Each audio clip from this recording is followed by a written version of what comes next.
In 1882, Tombstone, Arizona, was the deadliest place in America. The dust hadn't even settled from the gunfight at the OK Corral, and the streets were still ruled by outlaws, gamblers, and desperate men looking for a quick fortune.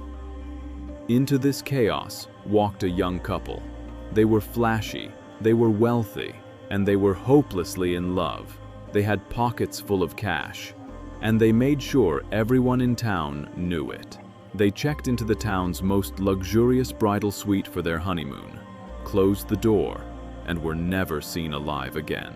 The town assumed they had simply moved on, until decades later. During a renovation, a workman swung a sledgehammer into the wall of that very same bridal suite. He didn't find insulation, he didn't find brick, he found them, still together, hidden in the darkness for a century. Was it a robbery gone wrong, a jealous lover, or a suicide pact silenced by the hotel owners? Tonight, we open the files on the Wild West's coldest case and reveal the skeleton in the bridal suite. To really understand why this couple stood out so dangerously, we have to look at how they got there. In 1882, you didn't just hop on a plane to Arizona. It was a grueling, dusty ordeal. They likely took the Southern Pacific Railroad to Benson, the nearest railhead, and then boarded a rattling stagecoach for the final, dangerous leg into Tombstone. That stagecoach ride alone was a gauntlet. It wound through Dragoon Mountains and Apache territory, a route notorious for ambushes. Most travelers arrived in Tombstone covered in a thick layer of gray dust, looking exhausted and ragged. But not this couple. Accounts suggest they arrived looking fresh, wearing expensive traveling clothes that were wildly impractical for the frontier.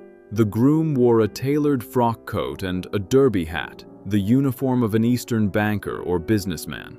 The bride was in silk and lace, her hands soft, uncalloused by hard labor. In a town where most women were working in dance halls or scrubbing laundry, she looked like royalty. This immediate visual contrast did two things. It fascinated the locals, and it painted a target on their backs.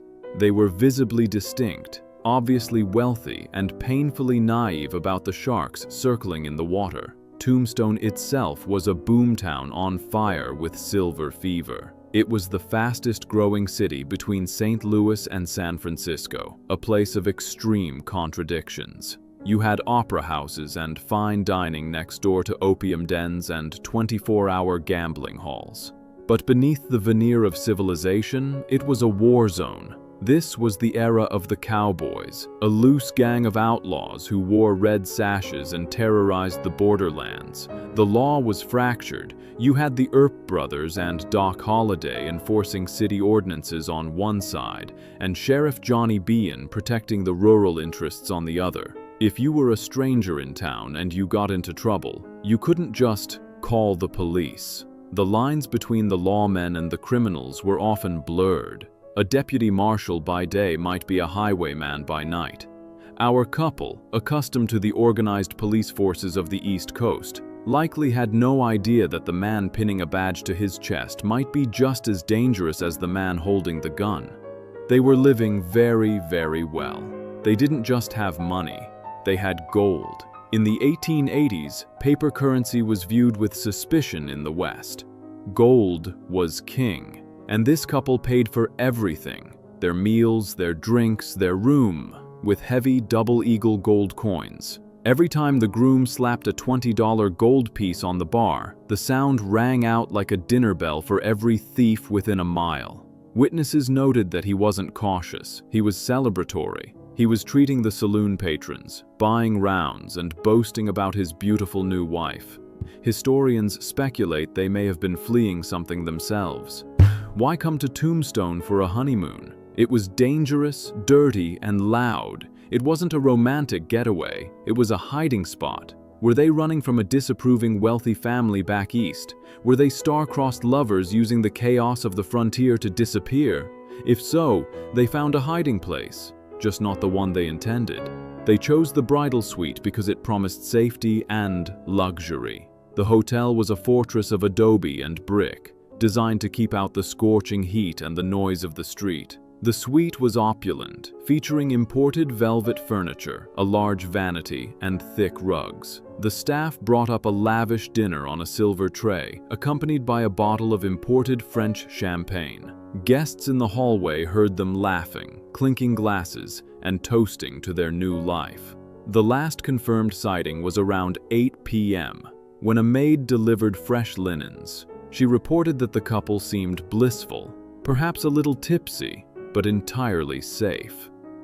They were secure inside their locked room, but as the noise of the saloons picked up outside, masking any sounds of struggle, something sinister was happening inside the bridal suite. That night, the laughter stopped, and the couple was never seen again. The next morning, the hotel staff knocked on the door to collect payment for the extra night.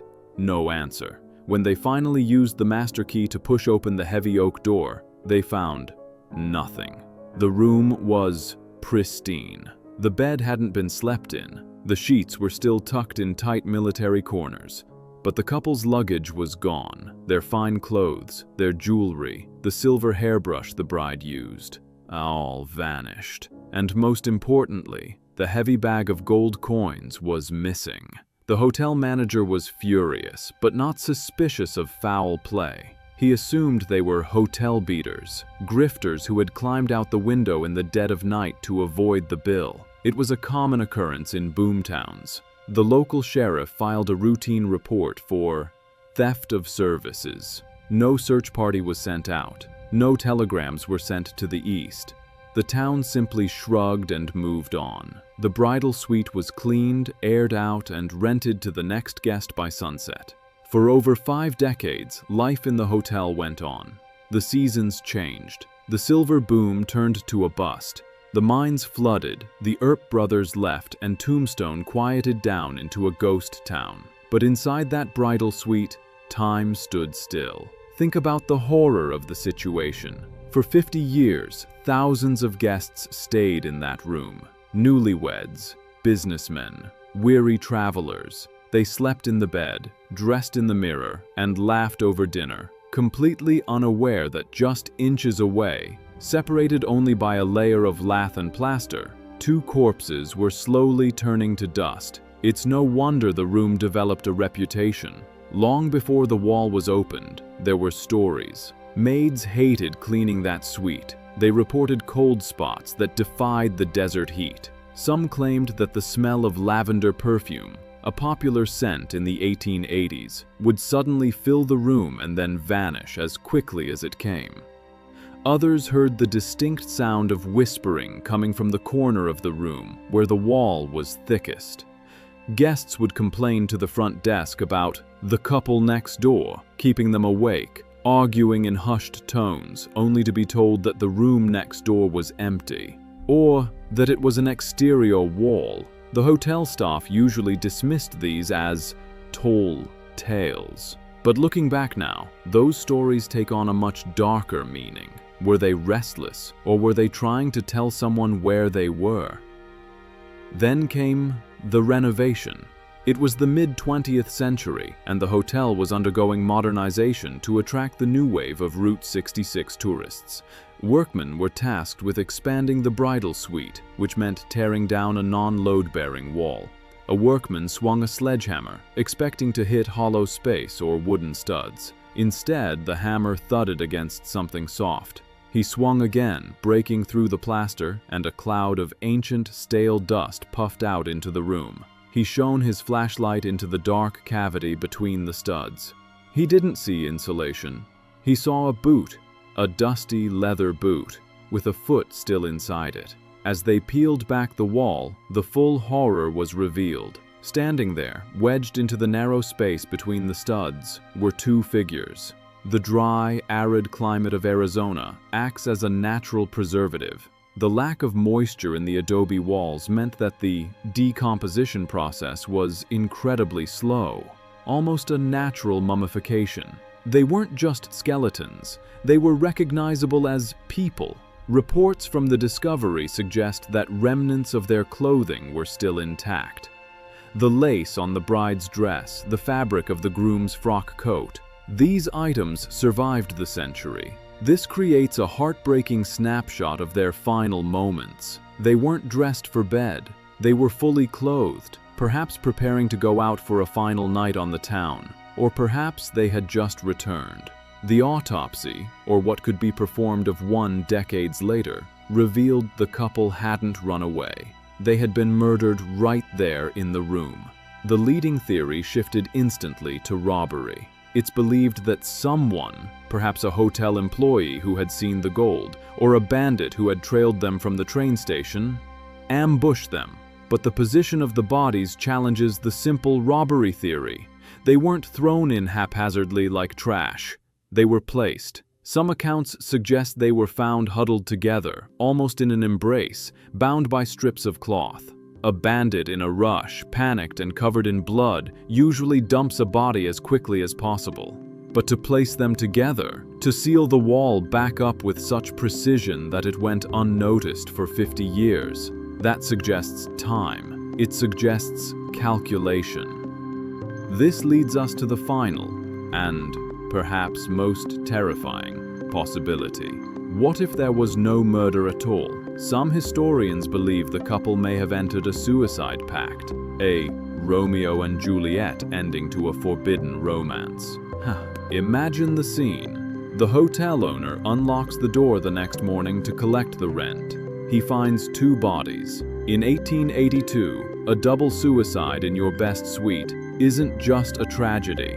It's a business killer. It marks the hotel as cursed. So, rather than call the sheriff and ruin his reputation, did the owner make a cold, calculated decision? Did he order his staff to wrap the bodies in the bedsheets, open up the wall cavity, and brick them in before the next guests arrived? It explains why their luggage vanished. He likely destroyed it or sold it to pay for the silence of his workmen. It explains why no killer was ever caught. Because there was no killer, only a cover-up. The couple came to Tombstone looking for a new life, but instead, they became a permanent part of the foundation. While the specific names of this couple have been lost to history, or perhaps erased, legends like this haunt the hallways of Tombstone's remaining hotels to this day. Paranormal investigators and history buffs flock to the suite, hoping to catch a glimpse of the honeymoon ghosts. Electronic voice phenomenon, or EVP recordings taken in the room, often pick up the faint sounds of a woman crying or the clinking of gold coins. Whether you believe in ghosts or not, the tragedy is palpable.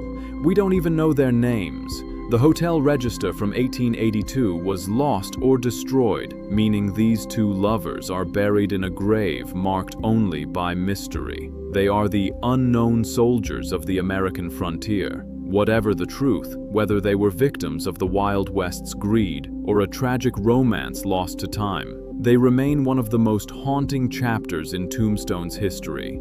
They checked in for a honeymoon, and they stayed forever. If you enjoy uncovering lost history and true crime mysteries like this one, please hit the like button. It goes a long way in helping us share these stories. And don't forget to subscribe so you never miss a case. We'll see you in the next video.